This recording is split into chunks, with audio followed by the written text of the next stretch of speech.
Uh, have you heard the term Acropolis again? Yeah, sure. In Athens. In Athens. In Athens. Now, we have to say that in antiquity, the term Greece had a different meaning than has today. Today, Greece is a country. I start from that. Yeah, in antiquity, Greece was culture. And we have, during the first millennium BC, Greek states from Spain to Middle East and from Northern Africa to the Black Sea. More than 1,000 states of different sizes and different political systems who shared this culture, called themselves Greeks, and they spoke the same language. Now, all these states and the other states that were not a part of that culture, until 7th century before Christ, they all knew only one political system, and that was monarchy. The most of the Mediterranean monarchs were personalities to be worshipped. So the pharaohs of Egypt, the great kings of Persia were venerated like gods, but not the Greek kings. The Greek kings were considered by their own people mortals,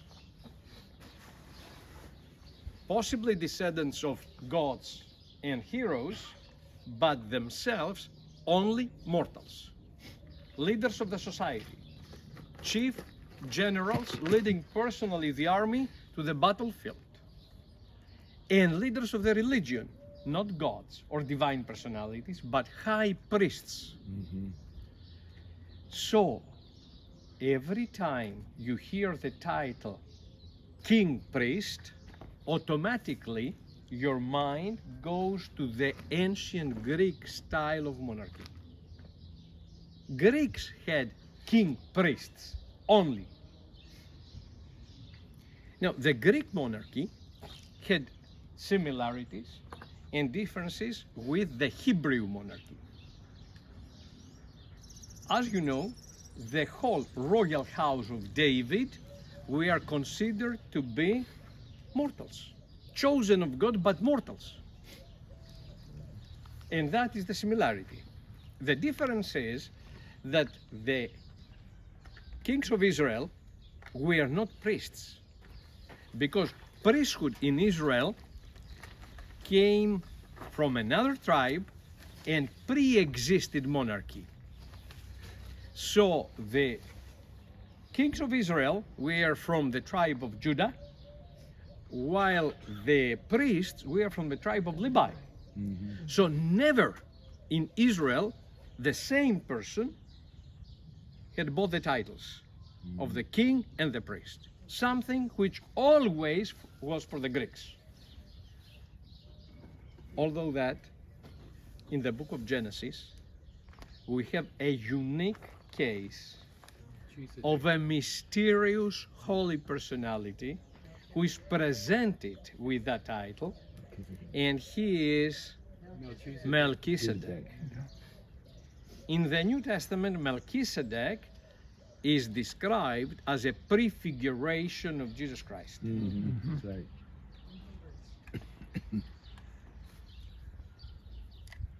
Monarchy was abolished. The administration entered to the city, but this place remained everywhere in the Greek states as the place where the patron gods, excuse me, the patron gods were venerated. After Alexander the Great, that means after the end of 4th century BC,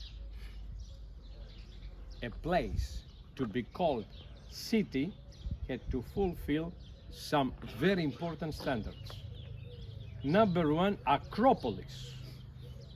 You couldn't call a city city without an acropolis.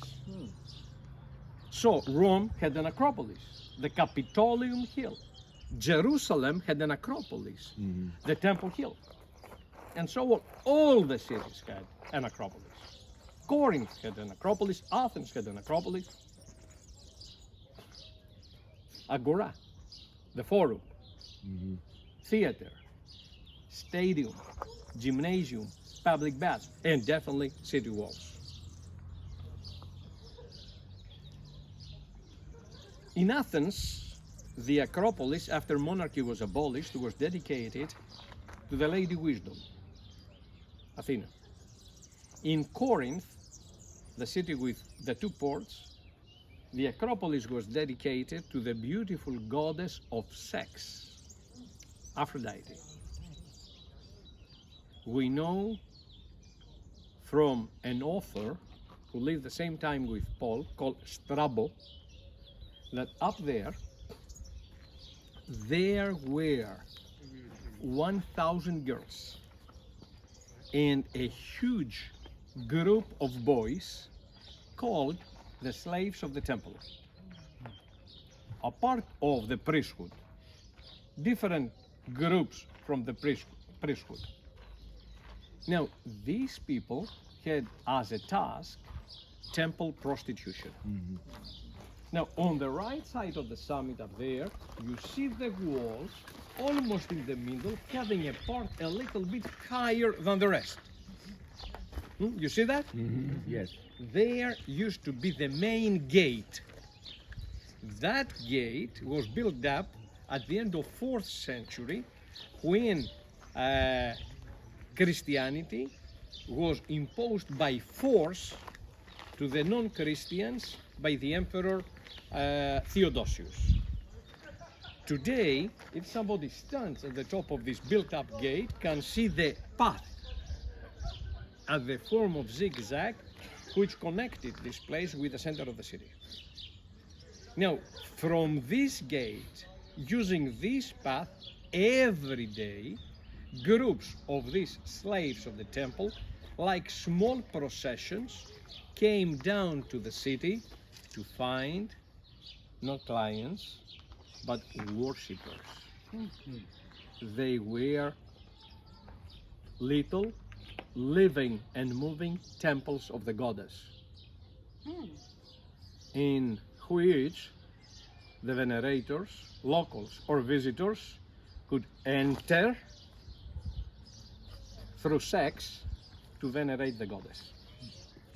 Remember, Apostle Paul says to Corinthians, be careful, your body is not the temple of Aphrodite, but is the temple of the Holy Spirit. It was very easy for Corinthians to switch from one temple to the other temple, because that was the life at the time. Today we say we are going to share with our friends a cup of tea or a cup of coffee. That time they could say, let's have some sex. Let's go to that lady's home. Homosexuality among men was totally accepted. It was a matter of pleasure, not a matter of identity, as it is today. So, these people up there made the city very famous, extremely famous. No visitor ever visited Corinth that time without including in his schedule the veneration of the goddess through them. With Corinth, we have connected a lot of proverbs, but the most expressive, describing the character of the city, is one word, the word Corinthizing, meaning the lifestyle of Corinth, which was only carnal pleasure. Now, these people from up there, to make themselves known and to distinguish themselves from others who in the city did the same to gain money because they offer their bodies for free. They had two ways. They had written with bold letters under their sandals the phrase, "Follow me." And so wandering in the dusty streets of the city, that was print on the dust, and everybody who liked to find them could follow the inscription on the dust and easily could meet them.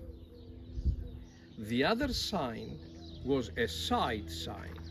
Somebody could see them from a distance and automatically could know who they were, because they all, boys and girls, had their heads shaved. Now, speaking for ladies with a shaved head, we have to say that still today, 21st century, in Europe, especially in the countryside, still today you can find ladies who never cut their hair since birth. And that because the hair of a lady is not just a part of her beauty, but is also connected with her honor.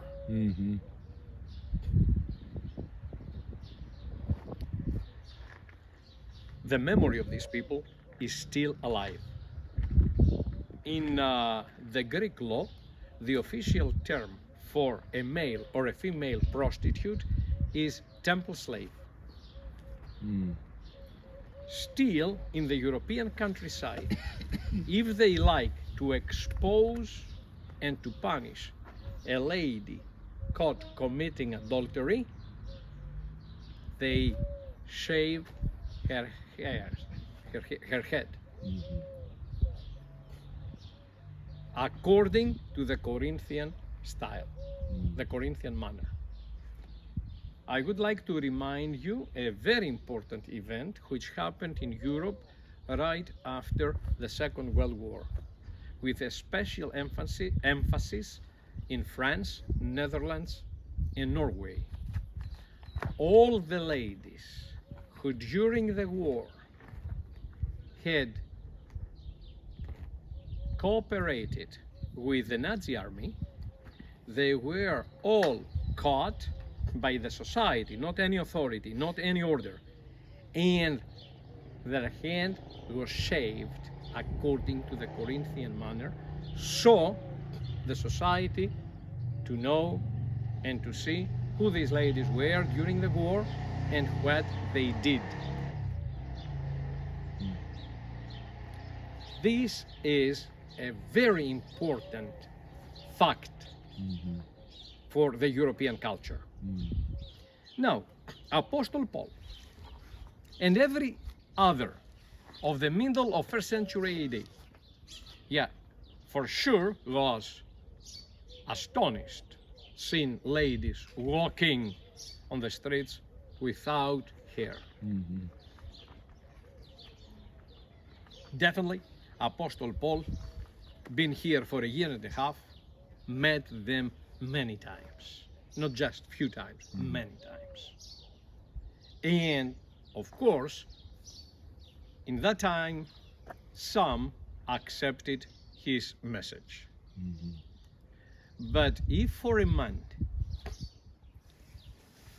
who had always short hair, some little time was enough his hair to grow in such a way not to be distinguished from the other men, for a woman needed very long time her hair to grow in such a way not to be distinguished from the ones who never cut their hair since birth. And obviously, this is the cultural frame why Apostle Paul speaks about the head cover for the women. With the head cover, Apostle Paul tries to establish in the church a uniformity under of which these ladies could find a new life status. So if you like, we can open our Bible, 1 Corinthians 11, 5 and 6.